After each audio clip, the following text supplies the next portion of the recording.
স্ত্রী বলা শুরু করলো, হে আমার স্বামী, আপনি শুনেন, এই সন্তান যখন আমার পেটে এসেছে আমি অনুভব করতে পেরেছি, তখন থেকেই আমি কোনোদিন কারো সাথে ঝগড়া করি নাই, কোনো পুরুষ আমাকে দেখে নাই, পেট দেখা দূরের কথা, কোনো পুরুষ আমার চেহারা পর্যন্ত দেখে নাই, পর পুরুষ আমার চেহারা দেখে নাই।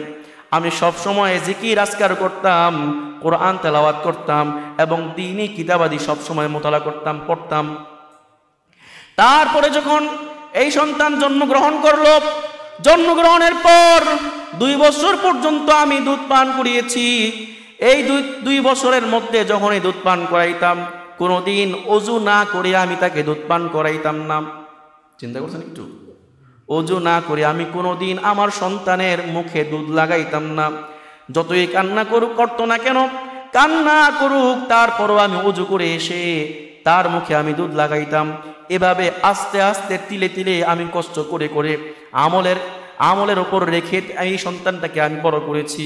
যে সন্তানটাকে এত আমলের মধ্যে রেখে বড় করেছি, ওই সন্তান কোনোদিন যুদ্ধের ময়দান থেকে পলায়ন করতে পারে না।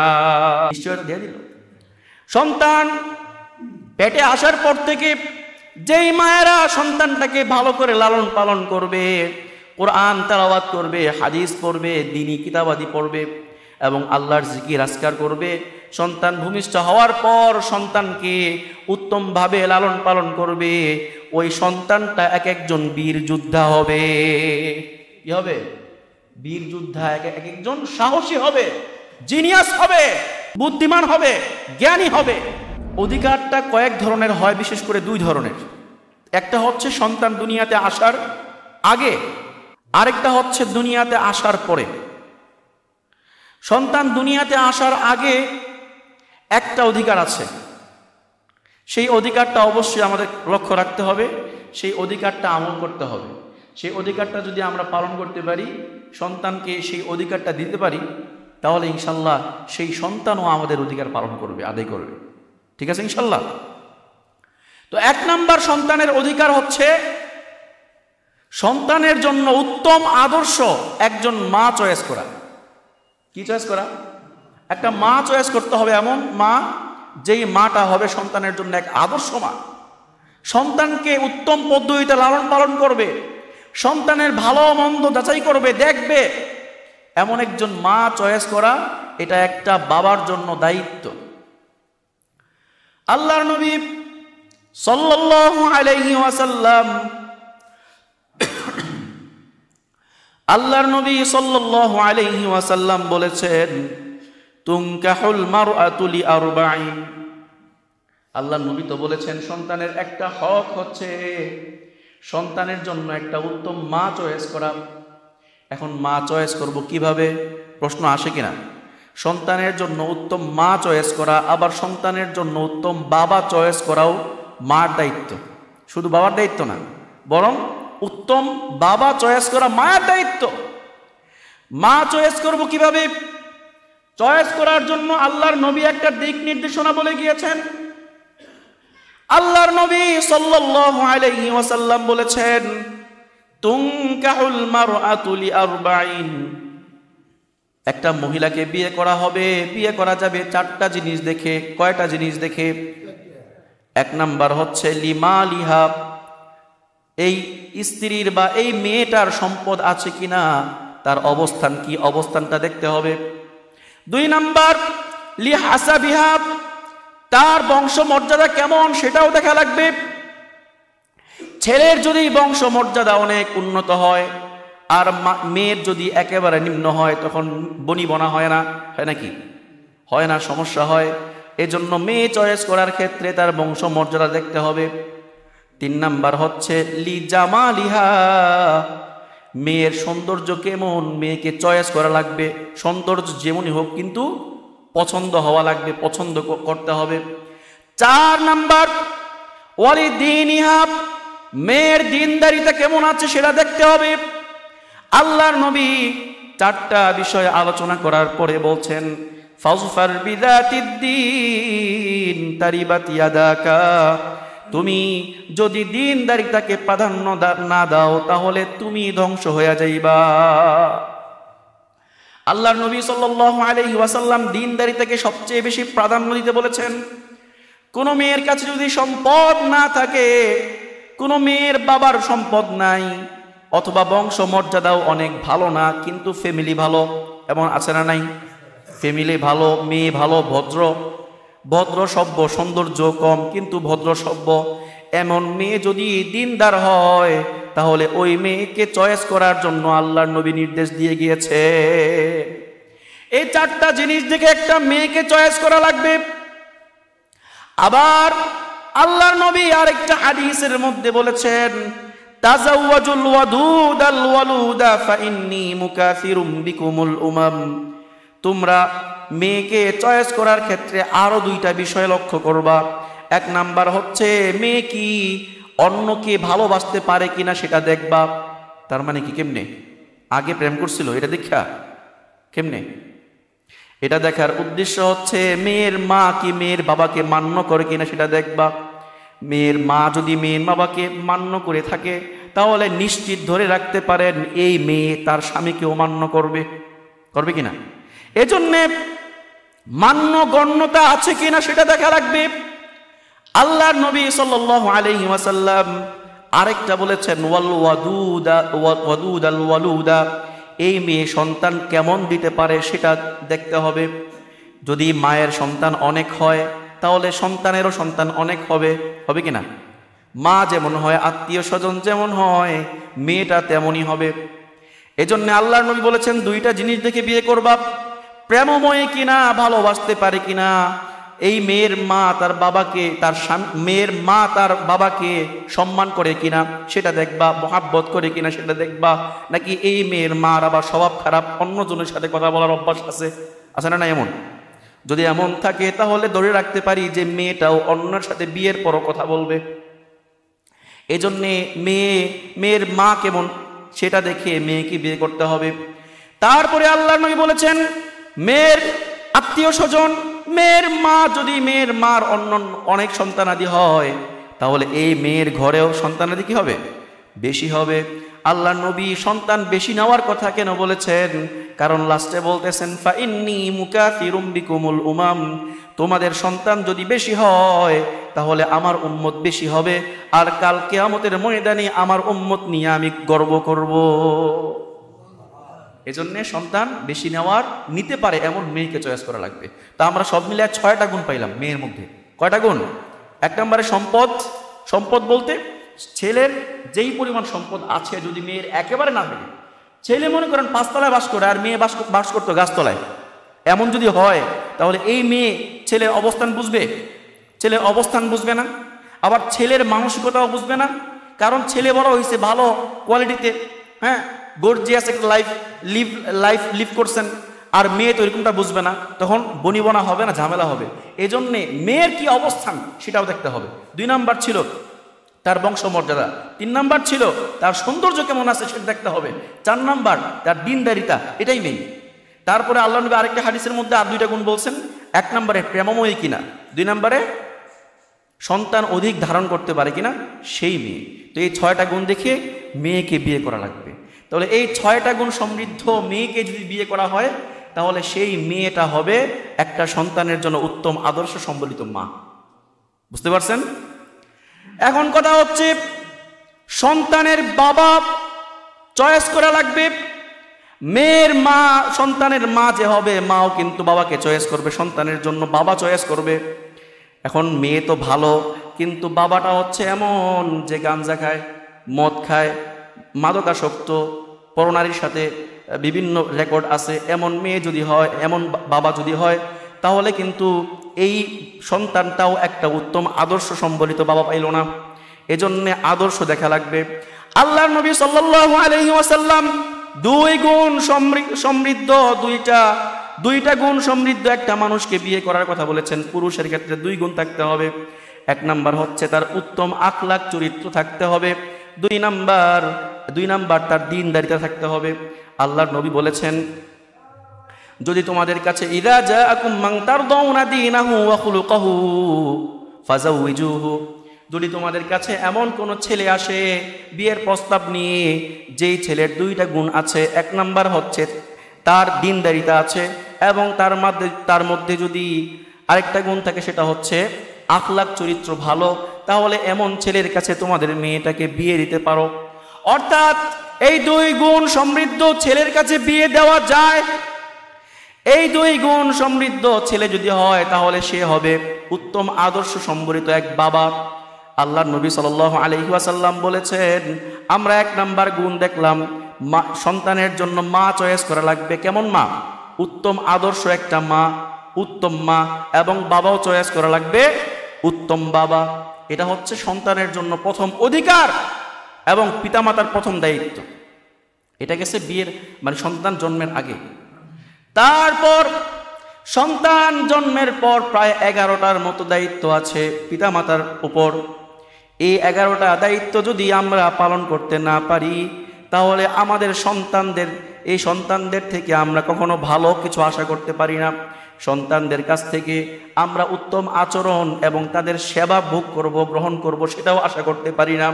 এজন্য অবশ্যই আমাদেরকে 11টা দায়িত্ব পালন করতে হবে। সন্তানের 11টা অধিকার আছে। 1 নাম্বার অধিকার হচ্ছে 3টা অধিকার, খেয়াল রাখবেন। 3টা অধিকার জন্মের পর 7ম দিনের আগে, জন্মের পর, আর 3টা আছে যেগুলো 7ম দিনে।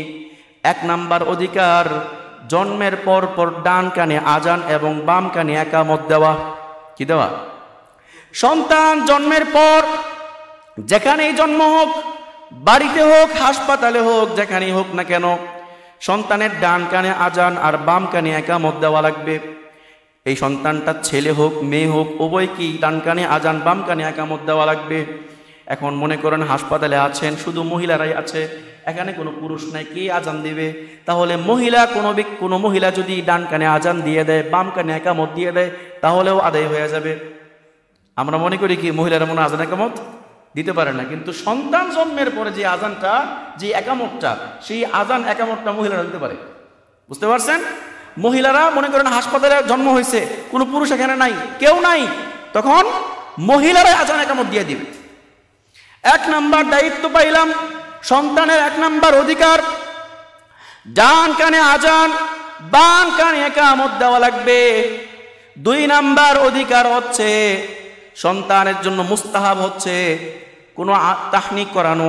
তাহনিক মানে হচ্ছে কোনো আলেম অথবা বুজুর্গ ব্যক্তির খাবার চিবানো কোনো মিষ্টান্ন খাবার সন্তানের মুখে লাগিয়ে দেওয়া। এটা হচ্ছে কি তাহনিক। আবারও বলছি, তাহনিক হচ্ছে সন্তান জন্ম হয়েছে, এই সন্তানের মুখের মধ্যে কোনো আলেম অথবা কোনো বুজুর্গ ব্যক্তি কোনো খাবার, কোনো মিষ্টান্ন, কোনো খেজুর বা যে কোনো ফল ফলাদি হইতে পারে, সেটা চিবিয়ে একটু লালা সন্তানের মুখের মধ্যে দিয়ে দেওয়া। এটা হচ্ছে কি মুস্তাহাব। এর মাধ্যমে সন্তানের প্রথম খাবারটা হয় কি আলেমের, বুজুর্গ ব্যক্তির মুখের লালা। এর মাধ্যমে সন্তানটা বুজুর্গ হয়, সন্তানটা দিন প্রেমী হয়, ইসলাম প্রেমী হয়, ইসলাম বিদ্বেষী হয় না। কারণ তার প্রথম খাবারটা গিয়েছে কি একজন বুজুর্গ ব্যক্তির খাবার। তো প্রথম খাবারটা যাক, অথবা যে কোনো ব্যক্তি যে কোনো দিন হোক, ওই তাহনিকটা করানো কি মুস্তাহাব। তারপরে 3 নাম্বার দায়িত্ব, মায়ের দায়িত্বটা হচ্ছে 2 বছর পর্যন্ত সন্তানকে দুধ পান করানো। 2 বছর পর্যন্ত অনেক মায়েরা আছেন তাদের বডি নষ্ট হয়ে যাবে, ফিগার নষ্ট হয়ে যাবে, এই জন্যে সন্তানকে দুধ পান করাইতে চান না, দুধ পান করাইতে হবে। আল্লাহ তাআলা কুরআনুল কারীমের সূরা বাকারার মধ্যে বলেছেন, ওয়াল ওয়ালিদাতু ইউরদি'না আওলাদাহুন্না হাওলাইনি কামিলাইনি লিমান আরাদা আন ইউতিম্মার রাদা'a। মায়েরা যেন তাদের সন্তানদেরকে পূর্ণ 2 বছর দুধ পান করায়। কয় বছর? 2 বছর 24 মাস পর্যন্ত দুধ পান করায়। 24 মাসের পর আর দুধ পান করাইতে পারবে না। 6 মাসের পর থেকেই ডাক্তাররাও বলে 6 মাসের পর থেকে শক্ত খাবার এবং আমরা যেগুলো খাই আস্তে আস্তে খাওয়ানোর অভ্যাস করা, যাতে 24 মাসের আগেই অন্যান্য খাবারে অভ্যস্ত হয়ে পড়ে, দুধ পানের প্রয়োজন না হয়। অবশ্যই 2 বছর পর্যন্ত, চাইলে 2 বছর পর্যন্ত দুধ পান করাইতে হবে। এটা কি একটা মায়ের দায়িত্ব। দুধ পান করানোর সময় আমরা অনেক উল্টা পাল্টা কাজ করি। দুধ পান করাইতেছে, এর মধ্যে মোবাইল টিপতেছে, আছে না নাই? এটা করা যাবে না। কারণ দুধ পান যখন বাচ্চাটা করে তখন শুধু দুধ পানই করে না, বরং মায়ের থেকে অনেক কিছু শিক্ষা অর্জন করে কিনা। এই জন্য দুধ পান করানোর সময় আরও কিছু বিষয় রয়ে গেছে। যখন গর্ভবতী হয় তখন কিছু কাজ করবে না, অনেক কিছুই করতে পারবে, আবার কিছু কাজ করতে পারবে না। মা যখন গর্ভবতী হয় তখন আমাদের মহিলারা কি করে, অবসর টাইম, কোনো কাজ নাই, মায়ের বাপের বাড়িতে গিয়ে বসে রয়েছে, তখন সারাদিন টিভি দেখে কিনা, অবসর সময় কাটে না, কি করবে, টিভি না দেখে বরং এই সময় বেশি বেশি কোরআন তেলাওয়াত করতে হবে। গর্ভবতীকালীন একজন মহিলা বেশি বেশি কোরআন তেলাওয়াত করবে। কোরআন তেলাওয়াতের মধ্য দিয়ে একটা শিশু, মায়ের পেটের ভিতরে যে সন্তান আছে ওই সন্তানটাও কোরআন প্রেমিক হয় কিনা। কারণ আমরা যা কিছু করি, মা যা কিছু করবে, প্রত্যেকটা কাজ আস্তে আস্তে সন্তান শিখা শুরু করে। আমরা তো জানি বর্তমানে ইসরায়েল অনেক শক্তিশালী, তাই না? ইসরায়েল কি অনেক শক্তিশালী, ইহুদিরা অনেক শক্তিশালী। তারা সংখ্যায় খুব কম, মাত্র 1 কোটি বা 1.5 কোটি মানুষ, কিন্তু এরা পুরা দুনিয়াটাকে কাঁপায় ফেলছে। কিন্তু এর পিছনে কিন্তু কিছু কারণ আছে। এরা খুব মেধাবী হয়। কি হয়? ইহুদিরা খুব মেধাবী হয়, বোকা হয় না, বোকা শোকা না, তারা খুব মেধাবী। আর মেধাবী হওয়ার পিছনে অন্যতম কারণ হচ্ছে, যখন এই সন্তানরা মায়ের পেটে থাকে তখন থেকে সরকারিভাবে এই মাটাকে বিভিন্ন নির্দেশনা দেওয়া হয়, এটা করতে পারবো, এটা করতে পারবে না। বেশি বেশি হিসাব নিকাশ করতে দেওয়া হয়। কারণ হিসাব নিকাশ যখন কঠিন অঙ্কগুলো করা হয়, হিসাব নিকাশ করা হয়, তখন কি ওই পেটের বাচ্চার উপর প্রভাব পড়ে, আর এর মধ্য দিয়ে পেটের বাচ্চা খুব মেধাবী হয়।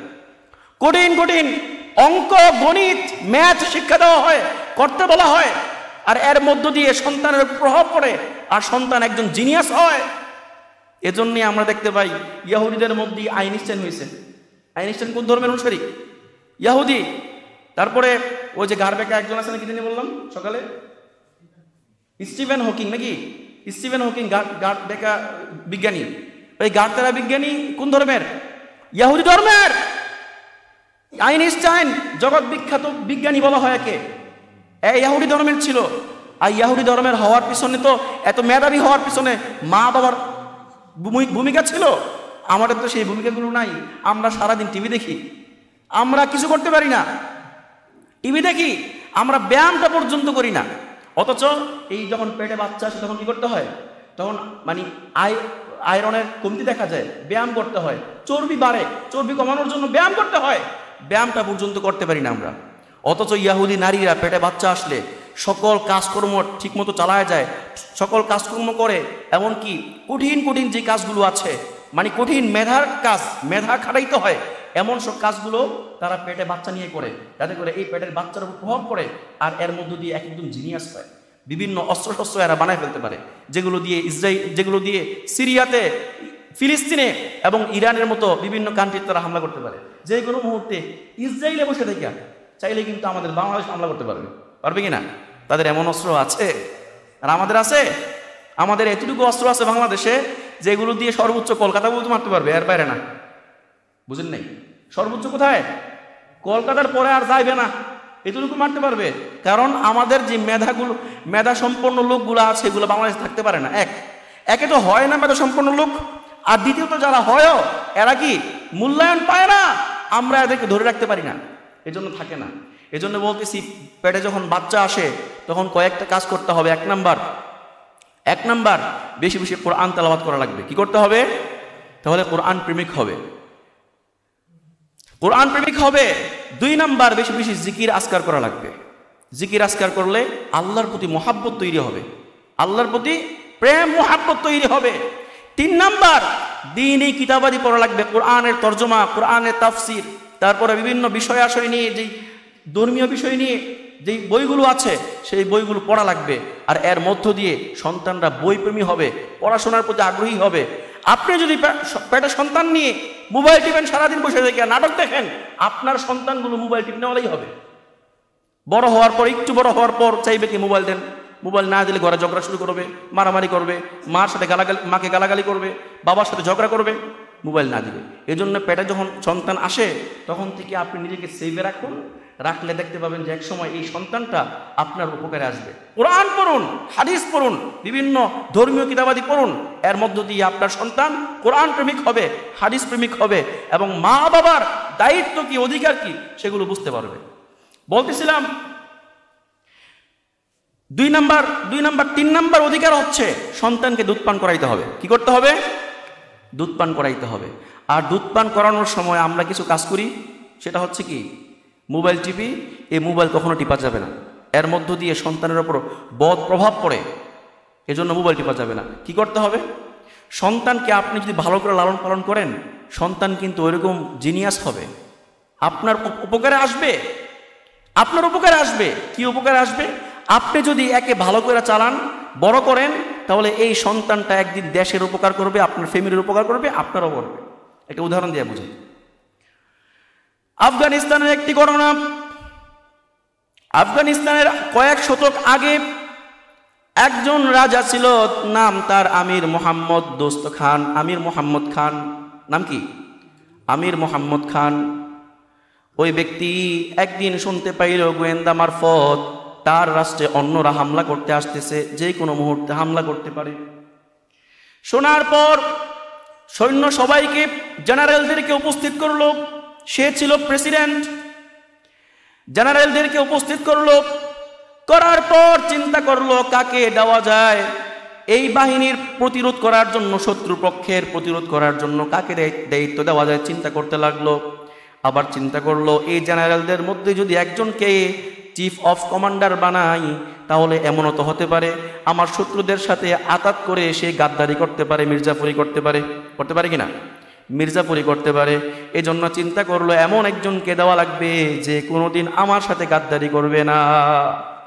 চিন্তা করে এক পর্যায়ে গিয়ে সিদ্ধান্তে উপনীত হলেন আমার সন্তানকে, বড় ছেলেকে দেওয়া লাগবে। তিনি তার বড় ছেলেকে দায়িত্ব দিয়ে কমান্ডার বানিয়ে যুদ্ধ বাহিনী পাঠাইয়া দিলেন এবং ক্ষণে ক্ষণে গোয়েন্দা মারফত কি কি খবর আসতেছে সেগুলো খবর রাখতেছেন। কয়েকদিন পরে খবর আসলো, তখন তো আর মোবাইলের জামানা ছিল না, মোবাইলও ছিল না এবং কোনো মাধ্যমে খবর পাওয়ার কোনো ব্যবস্থা ছিল না। ব্যক্তির মাধ্যমে ব্যক্তি খবর নিত, চিঠির মাধ্যমে খবর নিত। সে খবর পাইল তার ছেলে যুদ্ধের ময়দান থেকে পলায়ন করেছে। কি করছে? তার ছেলে যুদ্ধের ময়দান থেকে পলায়ন করেছে। এই খবর পাওয়ার পর সে তো আসমান, তার মাথার উপর আসমান ভেঙে পড়লো। আরে কি হইল? যেই সন্তানের উপর এত নির্ভর করলাম, ভরসা রাখলাম, ওই সন্তানই দেখি যুদ্ধের ময়দান থেকে পলায়ন করছে। এর দায়িত্ব না দিয়া যদি কোনো একজন জেনারেলকে দায়িত্ব দিতাম, তাহলে সেই মনে হয় থাকতো মাঠে। চিন্তিত অবস্থায় বাড়ি ফিরল। স্ত্রী জিজ্ঞেস করলো, কি হয়েছে স্বামী? হে আমার স্বামী, আপনি চিন্তিত কেন? আপনার চেহারাটা এত বিষণ্ণ কেন, মলিন কেন? আপনি চিন্তা করছেন কেন? তখন স্বামী বলল, আর কথা কইস না, কেমন ছেলে তুই জন্ম দিছস? এই ছেলে তো আমার মান সম্মান কিছুই রাখে নাই, যুদ্ধের ময়দান থেকে পলায়ন করছে। স্ত্রী বলল, কি বললেন? আবার বলেন। তোর ছেলে যুদ্ধের ময়দান থেকে পলায়ন করছে। তোর ছেলেকে আমি যুদ্ধের জন্য কমান্ডার বানিয়ে পাঠিয়েছিলাম, সে আমার সম্মান রক্ষা করবে দূরের কথা, সে যদি মৃত্যুবরণ করতো তাও আমার সম্মান রক্ষা হইত। কিন্তু সে যে পলায়ন করছে, এখন আমি মুখ দেখাবো কিভাবে? প্রেসিডেন্টের ছেলে এখন কি করছে? পলায়ন করছে। তোর ছেলে তো আমার মান সম্মান রাখে নাই। মা বলতেছে, কোশ্চিন কালেও এটা হতে পারে না। মা কি বলল? আপনি যে সংবাদ শুনেছেন এটা ভুল সংবাদ, মিথ্যা সংবাদ। কোশ্চিন কালেও কোনোদিন আমার ছেলে যুদ্ধের ময়দান থেকে পলায়ন করতে পারে না। এমনকি যদি ফেরেশতা এসেও আপনাকে বলে, আমাকে বলে যায় যে আমার ছেলে পলায়ন করেছে যুদ্ধের ময়দান থেকে, তাও আমি বিশ্বাস করব না। কি কঠিন কথা! ফেরেশতা এসেও যদি বলে যায় যে আমার ছেলে যুদ্ধের ময়দান থেকে পলায়ন করেছে, আমি তাও বিশ্বাস করব না। আশ্চর্য হয়েছে, সাথে সাথে রাগান্বিত হয়েছে স্বামী। মহিলাকে একটু বেশি কথাই, মহিলাও কি একটু বেশি কথাই রাগান্বিত হইয়া চলে আসছে। আসার পর চিন্তা করতেছে কি করা যায়, যদি পলায়ন করে থাকে আরেকজন দায়িত্ব তো নিবে। বারবার খবর নিচ্ছে। কয়েকদিন যাওয়ার পর দেখতেছে বাহিরে হই হুল্লোড় শোনা যায়। কি শোনা যায়? হই হুল্লোড় শোনা যায়, আওয়াজ শোনা যায়, মিছিল শোনা যায়। কানটা লাগিয়ে দেখতে পেল বিজয়ের মিছিল, আল্লাহু আকবার ধ্বনি শোনা যায়। চিন্তা করলো যে মিছিল শোনা যায় মানে মনে হয় শত্রুপক্ষ আমাদের কাছ পর্যন্ত চলে আসছে, মানে দখল করতে করতে আমাদের রাজপ্রাসাদ পর্যন্ত চলে আসছে মনে হয়। এখন চিন্তা করতেছে আগে তো আমার রাষ্ট্র তো গেছে, এখন আমার নিজের জীবন বাঁচাইতে হইব, কেমনে পলায়ন করা যায় রাস্তা খুঁজতেছে। যতই ওই বাহিনী যতই সামনের দিকে আসে আল্লাহু আকবারের ধ্বনিটা ততই স্পষ্ট হতে থাকে। চিন্তা করলো আমার শত্রুপক্ষ কাফেররা তো আল্লাহু আকবার বলবে না, যেহেতু আল্লাহু আকবারের ধ্বনি আসতেছে এবং বিজয়ের মিছিল আসতেছে, তার মানে আমার সন্তানরা এবং আমার বাহিনীরাই এদিকে আসতেছে। সে একটু চুপ করে দাঁড়ায় রইল, দেখতেছে কিছুক্ষণের মধ্যে তার সন্তানের হাতে বিজয়ের পতাকা দেখা যায়। তার সেই বড় ছেলে যাকে কমান্ডার করে পাঠিয়েছে তার হাতে বিজয়ের পতাকা।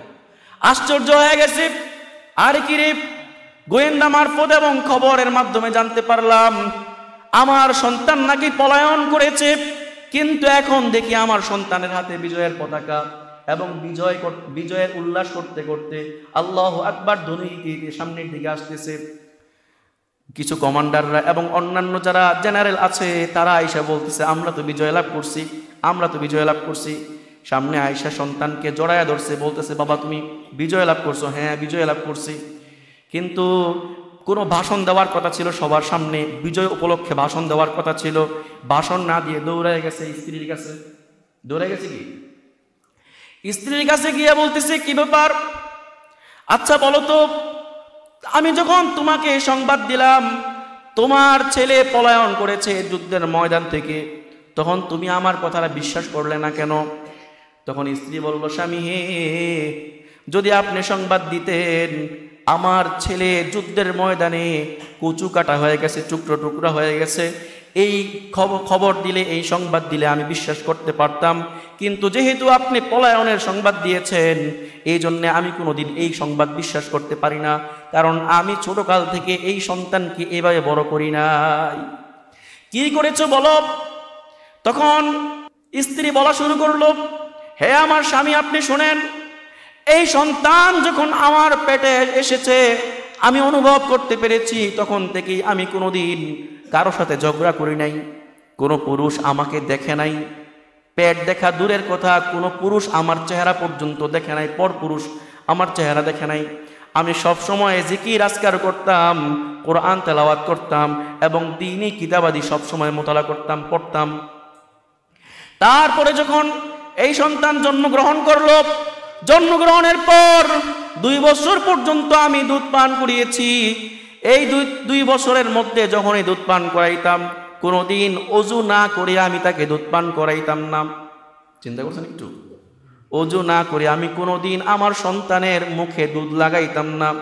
যতই কান্না করতো না কেন, কান্না করুক, তারপরও আমি অজু করে এসে তার মুখে আমি দুধ লাগাইতাম। এভাবে আস্তে আস্তে তিলে তিলে আমি কষ্ট করে করে আমলের ওপর রেখে এই সন্তানটাকে আমি বড় করেছি। যে সন্তানটাকে এত আমলের মধ্যে রেখে বড় করেছি, ওই সন্তান কোনোদিন যুদ্ধের ময়দান থেকে পলায়ন করতে পারে না। নিশ্চয়তা দিয়ে দিল। সন্তান পেটে আসার পর থেকে যেই মায়েরা সন্তানটাকে ভালো করে লালন পালন করবে, কোরআন তেলাওয়াত করবে, হাদিস পড়বে, দ্বীনি কিতাবাদি পড়বে এবং আল্লাহর জিকির আজকার করবে, সন্তান ভূমিষ্ঠ হওয়ার পর সন্তানকে উত্তমভাবে লালন পালন করবে, ওই সন্তানটা এক একজন বীর যোদ্ধা হবে। কি হবে? বীর যোদ্ধা, এক একজন সাহসী হবে, জিনিয়াস হবে, বুদ্ধিমান হবে, জ্ঞানী হবে। আর যদি এগুলো ছাড়া সারাদিন মোবাইল নিয়ে পড়ে থাকেন, হবে কি? মোবাইল প্রেমী হবে, পাবজি প্রেমী হবে, তারপরে ফ্রি ফায়ারের প্লেয়ার হবে, ফ্রি ফায়ারের যোদ্ধা। কিসের যোদ্ধা হবে? ফ্রি ফায়ার যোদ্ধা, পাবজি যোদ্ধা। আছে কি নেই? এমন ফ্রি ফায়ার প্রেমীও আছে যারা 50টা অস্ত্রের নাম জানে, আছে না? স্নাইপার থেকে নিয়ে একেবারে লাস্ট AK-47 পর্যন্ত যা বলেন আপনার, রকেট লঞ্চার থেকে নিয়ে সব অস্ত্রের নাম জানে ফ্রি ফায়ার প্রেমীরা। অর্থাৎ বড় যোদ্ধা নাকি? ওই যে আমির মোহাম্মদ খানের ছেলের মতো অনেক বড় যুদ্ধ হয়ে গেছে। এজন্য বলি, মায়েদেরকে বলি, সন্তানকে সঠিক পদ্ধতিতে লালন পালন করেন, আপনার এই সন্তান আপনার জন্য উপকারে আসবে। আর যদি সঠিক পদ্ধতিতে লালন পালন না করেন, আপনার জন্য এই সন্তান বিপদের কারণ হবে। যাই হোক, বলতেছিলাম সন্তান 7 দিনের পূর্বে জন্মের পরপর 3টা অধিকার। একটা হচ্ছে, একটা কি, ডান কানে আজান এবং বাম কানে একামত মুখস্থ রাখতে হবে। এগুলো শুধু বলে গেলাম, আপনারা মুখস্থ রাখতে বললেন না, আমল করতে বললেন, লাভটা কি? মুখস্থ রাখতে হবে। 1 নাম্বার কি, ডান কানে আজান বাম। 2 নাম্বার তাহনিক করানো। 3 নাম্বার জন্মের পর থেকে সন্তানকে 2 বছর পর্যন্ত দুধ পান করানো মায়ের দায়িত্ব। আর 7ম দিনে 3টা দায়িত্ব আছে। কয়টা? 7ম দিনে আমরা অনেকে মনে করি 5 দিনের দিনে মনে নাম রাখে, 5 দিনের দিনে আঁকি করে। এগুলা 5 দিনের দিনে না, কয় দিনের দিনে? 7ম দিনে, 7 দিনের দিনে। 7 দিনের দিনে 7ম দিনে 3টা আমল আছে। 1 নম্বরে নাম রাখতে হবে উত্তম নাম। কেমন নাম? সল্টু বল্টু রাখা যাবে না, এমন কোন নাম রাখা যাবে না যেগুলো শিরিক পূর্ণ, যেগুলোর মধ্যে শিরিক থাকে। আছে এমন নাম? আছে না? আছে না? নাই? এমন নামও আছে। আমি একটা উদাহরণ দেই। যেমন কেউ নাম রাখলো রহমত আলী। কি রাখলো? রহমত আলী। নামটা তো খুব সুন্দর, কিন্তু অর্থ হয় কি জানেননি? অর্থ হয় আলীর রহমত। আলীর রহমত দেওয়ার মালিক কে? যে রহমত দেওয়ার মালিক একমাত্র আল্লাহ। আলী রাদিয়াল্লাহু আনহুকে আপনি সেই রহমতের মধ্যে মিলাইয়া দিলেন, শিরিক হলো না? এই জন্য নাম রাখতে হলে নাম রাখতে হবে রহমতুল্লাহ। কি রাখতে হবে? রহমতুল্লাহ, আল্লাহর রহমত, আলীর রহমত না। আবার অনেকে নাম রাখে রহমত আলী, নিয়ামত আলী। কি রাখে? নিয়ামত আলী। নিয়ামত আলী না, বরং নিয়ামতুল্লাহ। কি রাখতে হবে? নিয়ামতুল্লাহ রাখতে হবে, নিয়ামত আলী রাখা যাবে না। এই ধরনের বাংলা নামের মধ্যে অনেক শিরিক আছে, ওই শিরিক পূর্ণ নাম রাখা যাবে না। চন্দ্র, সূর্য, এগুলো নাম রাখা যাবে না। এই জন্য উত্তম উত্তম নাম রাখতে হবে। উত্তম নামের মধ্যে আল্লাহর নবী সাল্লাল্লাহু আলাইহি ওয়াসাল্লামের কাছে সবচেয়ে উত্তম নাম হচ্ছে 2টা, আব্দুল্লাহ আর আব্দুর রহমান। এই 2টা সবচেয়ে উত্তম নাম।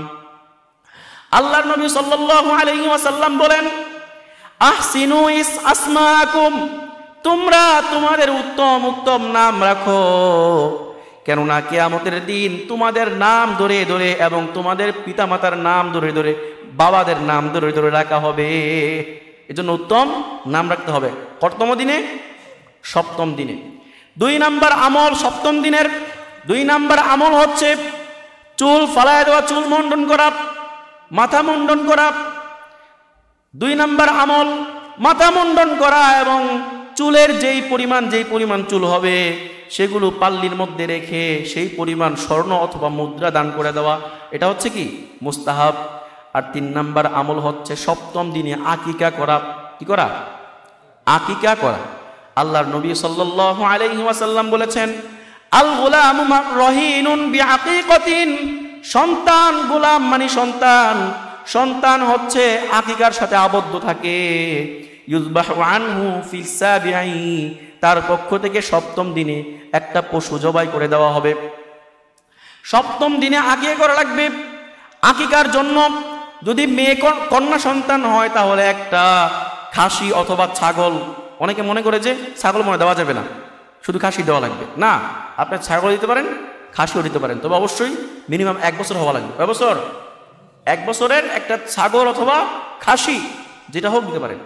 আর যদি ছেলে সন্তান হয় তাহলে প্রত্যেক ছেলে সন্তানের বিপরীতে 2টা করে ছাগল অথবা খাসি দেওয়া লাগবে। আর যদি আপনি মনে করেন কুরবানির সময় দিবেন, খেয়াল রাখেন, কুরবানি আইসা পড়ছে, 7ম দিনেই কুরবানি পড়ছে, আপনি কুরবানিতে দিলেন, তাহলে এর মধ্যে ছেলের পক্ষ থেকে যদি দেন তাহলে 2টা অংশ নেওয়া লাগবে, আর মেয়ের পক্ষ থেকে দিলে একটা অংশ নিলেই হয়ে যাবে। যদি কোনো ব্যক্তি 7ম দিনে দিতে না পারে তাহলে 14তম দিনে দিবে। 14তম দিনে যদি না পারে তাহলে 21তম দিনে দিবে। এই 3 দিন হচ্ছে সুন্নত সময়, সুন্নত মোতাবেক সময়। আর এই 3 দিনের পরে যদি অন্য কোনো সময় দেয় তাহলে সেটা আর সুন্নত থাকে না, সেটা হয়ে যায় মুস্তাহাব। আমরা অনেকে আছি চাইলেই 7ম 14তম দিন অথবা 21তম দিনে চাইলেই দিতে পারি। এই 3 দিনের কোনো একদিন না দিয়ে আমরা কুরবানির সাথে দেওয়ার খেয়াল করি, তখন কিন্তু আর সুন্নত থাকে না, মুস্তাহাব হয়ে যায়। এই জন্য চেষ্টা করবেন এই 3 দিনের কোনো একদিন দিতে। পারবো তো ইনশাল্লাহ? এখন আমাদের এই আকিকার গোস্ত নিয়ে অনেক ঝামেলা আছে। অনেকেই জিজ্ঞেস করেন আকিকার গোস্ত খাওয়া যাবে নি? মা বাবা খাইতে পারবে নি? সন্তানের মা বাবা অবশ্যই খাইতে পারবে। আবার তারা এই ধারণা, কুসংস্কার রাখে আকিকার পশুর গোস্ত খাইলে নাকি সন্তানের গোস্ত খাওয়া হয়। নাউজুবিল্লাহ, এই ধারণা অনেকে রাখে, রাখে না? অনেকে রাখে। এই ধারণা রাখা যাবে না। কুরবানির গোস্তের যে সিস্টেম, কুরবানি যে দেশে খায় কিনা, কুরবানি যে দেশে খায় কিনা, সেও খায়, অন্যরাও খায়। ঠিক তেমনি ভাবে আকিকার গোস্ত যে শিশুর পক্ষ থেকে দেওয়া হবে, সেই শিশুর মা বাবাও খাইতে পারবে। এমনকি শিশু যদি নিজে খাইতে পারে, নিজেও খাক, সমস্যা নাই। বুঝেন নাই? নিজে খাইতে পারলে নিজেও, মানে সন্তানকেও খাওয়াইবেন, সমস্যা নাই, খাইতে পারে। আর মা বাবা অবশ্যই খাইবে, এবং অন্যান্য আত্মীয় স্বজনরা খাইতে পারবে, কোনো সমস্যা নেই। যাই হোক, তা আমরা সপ্তম দিনে 3টা আমল পাইলাম। 1 নম্বর আমলটা কি? নাম রাখা, ভুলে যায়। 1 নম্বর কি? 2 নম্বর চুল মুন্ডন করা, আর 3 নম্বর আকিকা করা। তো এই গেল আমাদের সন্তান জন্মের পর 6টা আমল। 7 নম্বর আমল হচ্ছে সন্তানকে উত্তম নৈতিকতা শিক্ষা দেওয়া, তরবিয়ত শিক্ষা দেওয়া। তরবিয়ত শিক্ষা দেওয়া, নৈতিকতা শিক্ষা দেওয়া। নৈতিকতা যদি আপনি শিক্ষা না দেন, ভালো মন্দ যদি শিক্ষা না দেন, তাহলে এই সন্তান একদিন খারাপের দিকে চলে যাবে। এই জন্য নৈতিকতা অবশ্যই শিখাইতে হবে, তরবিয়ত শিখাইতে হবে, আদর্শ শিখাইতে হবে, হবে কিনা? আর নৈতিকতার মধ্যে সবচাইতে উত্তম এবং গুরুত্বপূর্ণ নৈতিকতা হচ্ছে, তরবিয়ত হচ্ছে তাওহীদ, আল্লাহর একত্ববাদ শিক্ষা দেওয়া। জন্মের পর 3 মাস, 4 মাস, 5 মাস পর থেকে সন্তানরা একটা একটা শব্দ করে বলা শুরু করে, করে কিনা? তখন মা বাবা অথবা দাদা বলা শুরু করে। তখন থেকে আপনি আল্লাহ আল্লাহ বলতে শিখান, সন্তানকে আল্লাহ আল্লাহ বলতে শিখান। সন্তান যখন একটু বড় হবে, তখন তাকে আল্লাহু আকবার, তাকে সুবহানাল্লাহ, আলহামদুলিল্লাহ এগুলো বলা শিক্ষা দেন। তারপরে লা ইলাহা ইল্লাল্লাহ বলতে শিখান। 1 বছর 1.5 বছর যাওয়ার পর থেকে সূরা শেখানো শুরু করেন। এতে করে আপনার সন্তানটা শুরুতেই আল্লাহ আল্লাহ শিখতে শিখতে অন্তরের মধ্যে আল্লাহ গেঁথে যাবে। পারবেন তো ইনশাল্লাহ? শুরু থেকে বিভিন্ন সূরা শিখাবেন, একেবারে শুরু থেকে। কোলের বাচ্চা, তার সামনে মোবাইল টিপবেন না। মোবাইল টিপলে কিন্তু সেও চোখে তাকায়, দেখে কিনা? আপনি তার সামনে বসে মোবাইল টিপলেন, সেও দেখে, দেখতে চায়, কারণ স্ক্রিনের দিকে সবার নজরটা যায়, শিশু হোক বড় হোক। আপনি তাকায় রইলেন, কোলে নিয়ে শিশুটাকে, তখন শিশুটাও দেখলো। আস্তে আস্তে মোবাইল প্রেমী হয়ে যাবে। আর যে শিশুটা মোবাইল প্রেমী হয়ে যাবে, বড় হওয়ার পর সে নিজের কেরিয়ার বুঝবে না, নিজের উপকারের দিক কোনটা, ক্ষতিকর দিক কোনটা, কোনটাই বুঝবে না। নিজের লাইফের জন্য উপকার কোনটা, কিছুই বুঝবে না। এজন্য অবশ্যই এগুলো থেকে বাঁচিয়ে রেখে প্রথম কথা যেন আল্লাহ আল্লাহ হয়, সেটা খেয়াল রাখবেন। আল্লাহর নবী সাল্লাল্লাহু আলাইহি ওয়াসাল্লাম সর্বপ্রথম যখন কথা বলা শুরু করেছেন, তখন থেকেই বলা শুরু করেছেন আলহামদুলিল্লাহিল্লাযী, আলহামদুলিল্লাহি হামদান কাসীরান তাইয়িবান মুবারাকান ফীহি। কি বলছেন? আলহামদুলিল্লাহি হামদান কাসীরান তাইয়িবান মুবারাকান ফীহি। আল্লাহর নবীর সর্বপ্রথম কথা ছিল আলহামদুলিল্লাহ, আল্লাহর প্রশংসা। এজন্য সন্তানদেরকে সর্বপ্রথম আল্লাহ আল্লাহ বলতে শিখাইবেন। তারপরে 1 নাম্বার তরবিয়ত হলো আল্লাহ আল্লাহ শেখানো। আল্লাহ যে এক, আল্লাহর সাথে কোনো শরীক নাই, এগুলো আস্তে আস্তে শেখানো বড় হওয়ার পর। তারপরে তাওহীদের পর গুরুত্বপূর্ণ আমল হচ্ছে নামাজ শেখানো। আল্লাহর নবী সাল্লাল্লাহু আলাইহি ওয়াসাল্লাম বলেছেন, মুরু আওলাদাকুম বিসসালাতি ওয়া হুম আবনাউ 7 সিনিন। তোমাদের সন্তানদের বয়স যখন 7 বছর হয়ে যায়, তখন থেকেই তোমাদের সন্তানদেরকে নামাজের আদেশ করো, নামাজের নির্দেশ দাও, নামাজের জন্য মসজিদে পাঠায়া দাও।